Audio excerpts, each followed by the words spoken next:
اگر چند لڑکوں نے کسی کی کنپٹی پر پستول رکھی اور کہا کہ اپنی بیوی کو طلاق دو، اور اس نے 3 بار کہا کہ میں اپنی بیوی کو طلاق دیتا ہوں، تو کیا اس سے طلاق ہو جاتی ہے؟ تفصیل سے رہنمائی فرمائیں۔ صہیب صاحب پشاور سے پوچھتے ہیں۔ دیکھیے، بندوق کی نوک پر یا گن پوائنٹ پہ جو طلاق ہے، زبان سے اگر کوئی تحریری طلاق دے گا وہ نہیں ہوگی، زبان سے اگر طلاق دے گا تو اس میں اسلاف کا اختلاف ہے، دونوں طرف فقہا کے اقوال ملتے ہیں، کچھ اس طرف گئے ہیں کہ ایسی طلاق نہیں ہوتی، کچھ اس طرف گئے ہیں کہ طلاق ہوتی ہے۔ جو حضرات کہتے ہیں کہ طلاق نہیں ہوتی، ان کی دلیل یہ ہے کہ جب کفر معاف ہے بندوق کی نوک پر، تو طلاق تو کفر سے کم درجے کی چیز ہے۔ یعنی قرآن مجید میں اللہ تعالیٰ کا ارشاد ہے کہ جو کلمہ کفر زبان سے نکالے گا مجبور ہو کر، ہے نا، کہ الا من اکرہ وقلبہ مطمئن بالایمان، اگر دل اس کا ایمان کے ساتھ مطمئن ہے تو اس پر کوئی مواخذہ نہیں ہے، یعنی وہ کافر نہیں ہوگا۔ تو جو حضرات کہتے ہیں کہ بندوق کی نوک پر طلاق واقع نہیں ہوتی، وہ یہ دلیل دیتے ہیں کہ جب کفر جیسا جرم معاف ہے، حالانکہ کفر تو بڑا جرم ہے نا، طلاق تو ہلکی چیز ہے، تو جب کفر زبان سے نکلا ہوا کلمہ، یعنی اللہ کو معاذ اللہ کوئی یعنی اسلام کا انکار کر دے، نبی کا انکار کر دے، کفر یعنی معاذ اللہ اللہ کی شان میں گستاخی کر لے اگر موت کے خوف سے، تو وہ اللہ کی طرف سے معاف ہے، تو طلاق کیوں معاف نہیں ہے؟ تو یہ حضرات یہ دلیل دیتے ہیں کہ، اور اس دلیل کی بیس پہ کہتے ہیں کہ بندوق کی نوک پر بھی طلاق واقع نہیں ہوگی۔ لیکن امام ابو حنیفہ رحمہ اللہ تعالیٰ کا اس بارے میں مذہب یہ ہے کہ بندوق کی نوک پر طلاق واقع ہو جاتی ہے، اور اس بارے میں امام حنیفہ کے دلائل بہت مضبوط ہیں۔ سب سے پہلی دلیل، رسول اللہ صلی اللہ علیہ وسلم نے ارشاد فرمایا، ثلاث جدہن جد وہزلہن جد، 3 چیزیں ایسی ہیں جن میں حقیقت بھی حقیقت اور مزاح بھی حقیقت، جن میں طلاق، عتاق یعنی غلام کو آزاد کرنا، اور طلاق سے رجوع کرنا۔ تو یہ جو حدیث میں کہا گیا ہے کہ جن کا مذاق بھی حقیقت، یہ کیوں کہا گیا ہے؟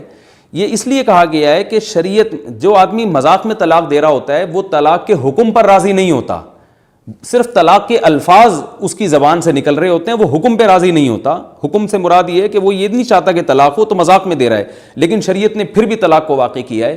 اس لیے واقع کیا ہے کہ شریعت نے طلاق کا مدار الفاظ پہ رکھا ہے، آپ الفاظ کے نتیجے میں جو طلاق کا وقوع ہے، آپ اس پہ راضی ہو یا نہ ہو، اس پر شریعت نے حکم کا مدار رکھا نہیں ہے، اس لیے یہاں طلاق واقع ہو جائے گی۔ اب جو بندوق کی نوک پر طلاق دے رہا ہوتا ہے وہ بھی طلاق کے حکم پہ راضی نہیں ہوتا، وہ یہ چاہ نہیں رہا ہوتا کہ میری بیوی کو طلاق ہو، لیکن وہ پھر بھی طلاق دیتا ہے جان بچانے کے لیے۔ تو جب اس نے زبان سے الفاظ نکال دیے تو الفاظ پر شریعت نے حکم کا مدار رکھا ہے، چاہے آپ دل سے بیوی کو اپنے نکاح سے نکالنا چاہتے ہوں یا نہ نکالنا چاہتے ہوں، اس پر شریعت نے حکم کا مدار رکھا نہیں ہے۔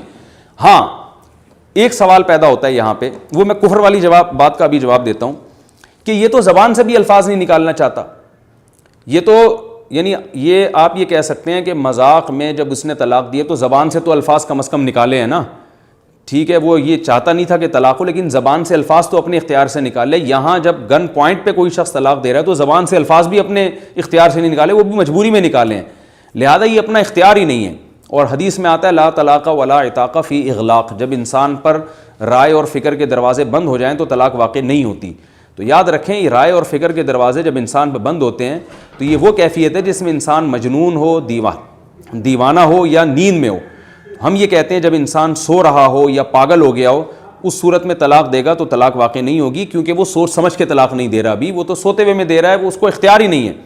جبکہ گن پوائنٹ پہ جو شخص طلاق دے رہا ہوتا ہے وہ اپنے اختیار سے دے رہا ہوتا ہے اور بڑی ذہانت کے ساتھ دے رہا ہوتا ہے، کیونکہ اس کو وہ 2 چیزوں میں سے ایک چیز کو اختیار کرتا ہے، اس کے سامنے 2 مصیبتیں ہوتی ہیں، ایک اپنی جان اور ایک اپنی بیوی، تو ہوش کے ساتھ پورے اختیار کے ساتھ وہ یہ فیصلہ کرتا ہے کہ بھائی دیکھ لو دونوں طرف مصیبت کھڑی ہے، ایک طرف موت ہے ایک طرف بیوی ہے، تو وہ یہ فیصلہ کرتا ہے کہ بیوی چھوڑ دیتا ہوں میں، کوئی بات نہیں، بعد میں دوسری شادی کر لوں گا، لیکن جان اگر گئی تو واپس نہیں آئے گی۔ تو یہ بڑی ہوشیاری کے ساتھ وہ بالکل درست فیصلہ کرتا ہے کہ جان اور بیوی میں سے ایک چیز کو اختیار کرتا ہے۔ تو ہم یہ کہتے ہیں کہ یہ غیر اختیاری طلاق نہیں ہے، یہ اپنے اختیار کے ساتھ طلاق ہے، سوچنے اور سمجھنے کے ساتھ طلاق ہے، لہذا یہ واقع ہو جائے گی۔ ہاں، یہ ضرور ہے کہ اس پر ظلم ہوا ہے، جس نے گن پوائنٹ پہ طلاق دلوائی ہے اس نے ظلم اس کے اوپر کیا ہے کہ اس کی بیوی کو زبردستی اس کے نکاح سے باہر نکالا ہے، تو اس ظلم کی سزا بھی اس کو ملنی چاہیے اور مہر بھی اس کے ذمہ آنا چاہیے، اور جو بھی سزائیں اس کو دی جائے، جتنی سزا دی جائے وہ کم ہے۔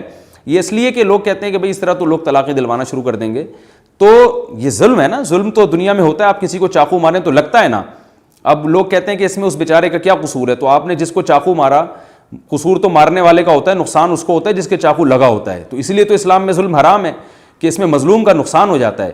تو جو کسی کو گن پوائنٹ پہ طلاق دلواتا ہے تو اس میں بھی یعنی مرد کا بھی نقصان، اس عورت کا بھی نقصان. تو ظلم تو کہتے ہی اس کو ہے کہ کسی کا نقصان ہو رہا ہو. تو یہ نقصان ہوگا تو ہم اس کو ظالم کہیں گے نا، اگر نقصان نہیں ہوگا تو ہم اس کو ظالم تھوڑی کہیں گے. تو یہ غیر اختیاری طلاق نہیں ہے، یہ اپنے اختیار سے طلاق دی ہے. دو بڑی مصیبتوں میں سے آپ نے ایک چھوٹی مصیبت کو اختیار کیا ہے، تو یہ اختیاری طلاق ہے، غیر اختیاری نہیں ہے. رہا مسئلہ کفر کا، تو کفر میں گن پوائنٹ پہ اس لیے کافر نہیں ہوتا انسان کہ کفر کا تعلق اصل میں دل سے ہے. کفر جو ہے نا دل سے. تبھی آپ دیکھیں منافق وہ ہمیشہ جہنم میں جلیں گے، حالانکہ وہ زبان سے اپنے آپ کو مسلم کہتے تھے مگر دل میں کافر تھے. تو کفر کا اصل تعلق ہے دل سے. جب گن پوائنٹ پہ کوئی آپ کی زبان سے کلمہ کفر نکلوا رہا ہے تو یہ زبان دل کی عکاسی نہیں کر رہی ہے.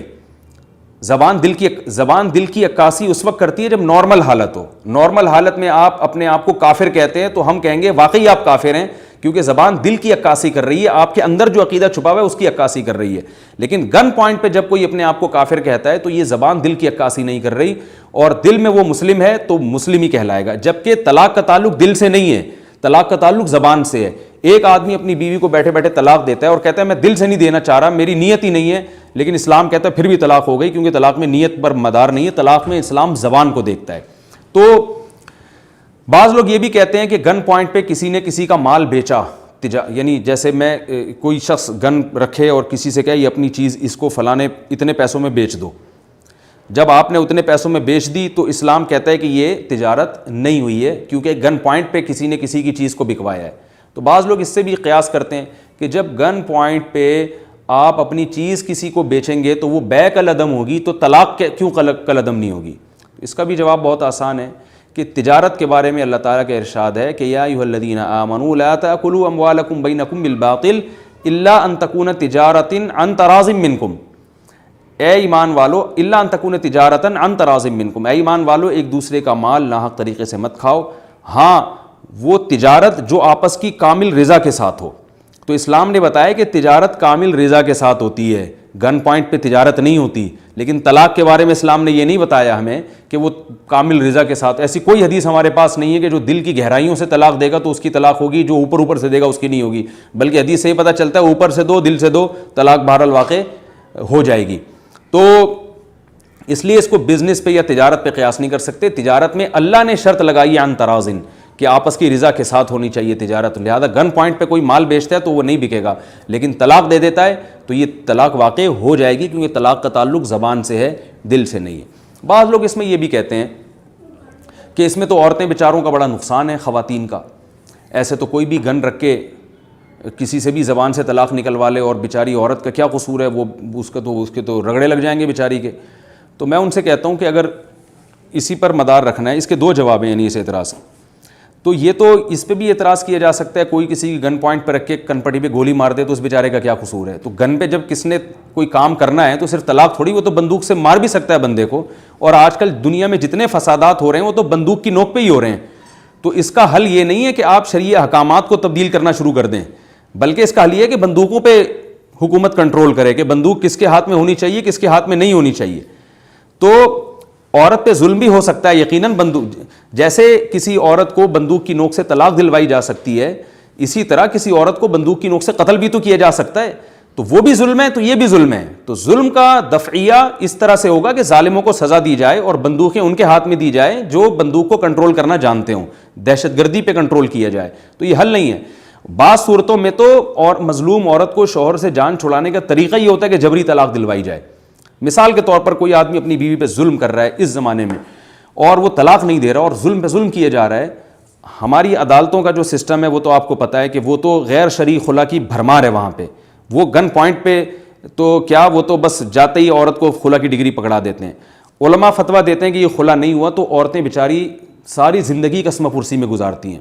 بعض دفعہ مرد ظالم ہوتا ہے، عورت کے پاس گواہ نہیں ہوتے اس کے ظلم کو ثابت کرنے کے لیے، تو عدالت کا دروازہ وہ کھٹکھٹا نہیں سکتی، کیونکہ عدالت میں غیر شرعی خلا ہو رہے ہیں جس سے عورت کا نکاح ختم نہیں ہوتا.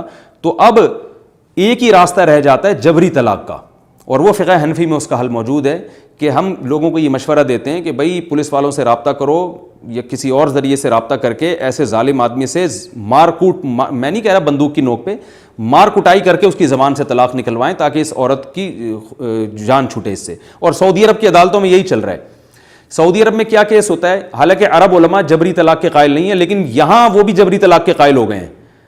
ویسے وہ بھی یہ کہتے ہیں کہ جبری طلاق نہیں ہوتی، لیکن یہاں آ کے وہ بھی جبری طلاق کے قائل ہوئے ہیں. تو یہ امام حنیفہ رحمۃ اللہ علیہ کا امت پر احسان ہے کہ وہ جبری طلاق کے قائل ہوئے ہیں. اس میں مظلوم عورتوں کی فریاد رسی بھی ہے. سعودی عرب کی عدالت میں کیا ہے، یا یو اے ای وغیرہ کی عدالتوں میں عورت ثابت کر دینا کہ مرد ظالم ہے، تو مرد اگر خلا نہیں دیتا تو عدالت جبراً اس سے طلاق دلواتی ہے کہ بھائی تمہیں اندر کر دیں گے، اریسٹ کر دیں گے، تمہارے باپ کو بھی طلاق دینی پڑے گی. وہ وہاں کھڑے ہو کر طلاق دینے پر مجبور ہوتا ہے، عدالت فورس کرتی ہے اس کو. تو وہ جبری طلاق جب ہو رہی ہے تو یہ والی کیوں نہیں ہو رہی بھائی؟ وہاں یہ سارے دلائل کیوں نہیں دیتے؟ تو وہ ان لوگوں نے ایک استثناء نکال لیا کہ بھئی عدالت اگر جبر کرے تو ہو جائے گی. تو ہم بھی یہی کہتے ہیں کہ جبری طلاق کے فائدے بھی ہیں، نقصانات بھی ہیں. تو فائدے اگر آپ صرف نقصانات کو دیکھتے ہیں اور کہتے ہیں جبری واقع نہیں ہوتی، تو فائدوں کو بھی دیکھنا چاہیے کہ بعض دفعہ جبری طلاق کو واقع کرنے میں عورت کا فائدہ ہو رہا ہوتا ہے. اب یا تو یہ علماء کو، مفتیوں کو اختیار دے دیا جائے کہ کون سا عالم کس وقت جبری طلاق کو واقع کرے جب یا واقع نہیں کرے، اس پر ڈال دیا جائے تو یہ دین ایک تماشا بن جائے گا. اور اگر دلائل کو دیکھنا ہے تو پھر یہ دلائل میں سمجھتا ہوں بہت مضبوط ہیں امام حنیفہ کے کہ ثلاث جدہن جد وہزلہن جد، 3 چیزوں میں حقیقت بھی حقیقت، مزاح بھی حقیقت، اور اس میں طلاق بھی ہے. تو طلاق میں شریعت نے الفاظ پہ مدار رکھا ہے. آپ کی دل کا ارادہ ہے، آپ کی چاہت ہے یا نہیں، گن پوائنٹ پہ دے رہے ہیں یا بغیر گن پوائنٹ کے دے رہے ہیں، اس پر شریعت نے مدار نہیں رکھا. اور یہ اختیاری طلاق ہے، غیر اختیاری نہیں ہے. اختیار اس لیے کہ آپ کو 2 بڑی مصیبتیں آپ کے سامنے تھیں، بیوی اور جان. آپ نے بڑی عقل مندی سے آپ نے کہا بیوی کو چھوڑو اس وقت، جان بچاؤ. تو یہ بڑی عقل مندی سے سوچ سمجھ کے آپ نے بیوی کو طلاق دی ہے. اور اس طلاق پہ آپ کو تو گناہ نہیں ملے گا، لیکن اس کو گناہ ملے گا جس نے بندوق کی نوک پر آپ کو طلاق دلوائی ہے. اور اس کا ایک ہیلہ بھی ہے، علماء بتاتے ہیں کہ اگر کبھی خدا نخواستہ کسی کے ساتھ ایسا ہو جائے کہ بندوق اس کے جو ہے نا کن پٹی پہ رکھ کے کوئی زبان سے طلاق نکلوا رہا ہو، تو ایک ہیلہ ہے، تدبیر ہے. وہ تدبیر اگر وہ اختیار کر لے گا، ایسے الفاظ آخر میں کہہ دے گا، تو انشاءاللہ اس سے طلاق واقع نہیں ہوگی. وہ ہیلہ کیا ہے، وہ اگر یہ ایسے اوپنلی بیان کیا جائے تو اس میں ڈر ہے کہ لوگ اس کو ایک ناجائز کا ذریعہ اور وسیلہ نہ بنا لیں. تو اس لیے وہ علماء سے کسی بھی وقت رابطہ کر کے، کسی کو یہ خطرہ ہونا کوئی گن پوائنٹ پہ بلا وجہ اس کو ظلم کر رہا ہو، تو وہ علماء سے رابطہ کر کے پوچھا جا سکتا ہے. وہ عالم خود دیکھ لیں گے کہ یہ واقعی مظلوم بھی ہے یا نہیں ہے یہ مرد، تو وہ اس کو ہیلہ بتا دیں گے، اور جو مظلوم نہیں ہوگا اس کو وہ ہیلہ نہیں بتائیں گے. اللہ تعالیٰ عمل کی توفیق عطا فرمائے.